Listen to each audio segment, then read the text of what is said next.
Hi there. I'm standing in a field. Not just any field. This is a field with oil deep below. All around me, you can find the human method of extracting this oil. They're commonly known as nodding donkeys, rocking horses, sucker rod pumps, or you could just call them a pump jack. It's really up to you. These oil sucker pump donkey rods are the current method of extracting crude oil from deep underground.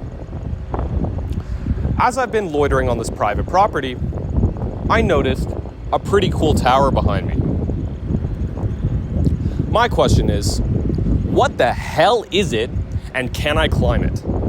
To find out what the big tower was, I trespassed on the property of the Canadian Energy Museum. So the big tower outside is called a derrick, and that's the structure that pulls the oil from the ground. That one out front is actually the original one from 1947 that found the oil here at Leduc number 1. We've given it a fresh coat of paint, obviously. It doesn't look decrepit anymore.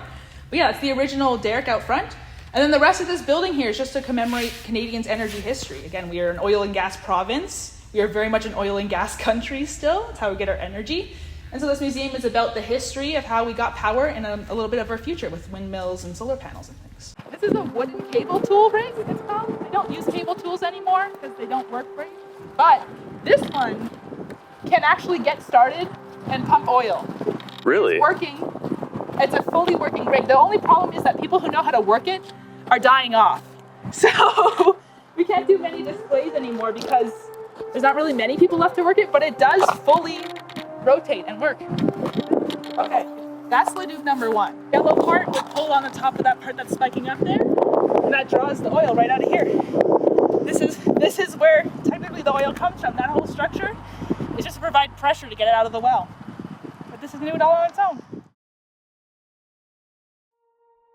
Why do you preserve the history of this place? Why should I care about oil?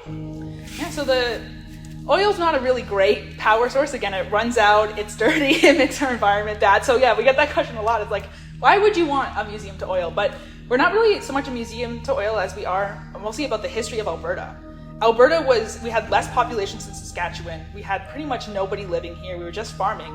And when we found oil and gas, we had paved highways. The paved highway provincial system is thanks to oil and gas money. We have hospitals, we have schools. We were spending more on public health care than it's the history of Alberta, really, is the history of oil and gas here. So that's kind of what we try to preserve a little bit. And then we have this back area here, which is more into the technical side of what are derricks and what are pump jacks and solar panels. But yeah, really we're the history of Alberta and the country. So how can people help support the history of Alberta and the history of energy at the museum? So the best way to support is by donating. Again, we need to keep the lights on. We need to have people here. We were closed for a little bit because we had no money to keep people here, so we only did tours. Yeah, so the best way is to donate. Donate your time, donate your money. Yeah, money and time is the best way to support the museum and keep us going. As I was approaching, I saw this really big cool tower outside. Can I climb it? Technically, yes. However, should you know, there is a job on a rig site whose job is to climb up all the way to the middle there and guide the pipe in. So technically it does have the infrastructure to climb it. However, you'd probably die, fall to a perilous death. So I can't climb it? No, but you can try. I can't stop you. I can't. So I should climb it?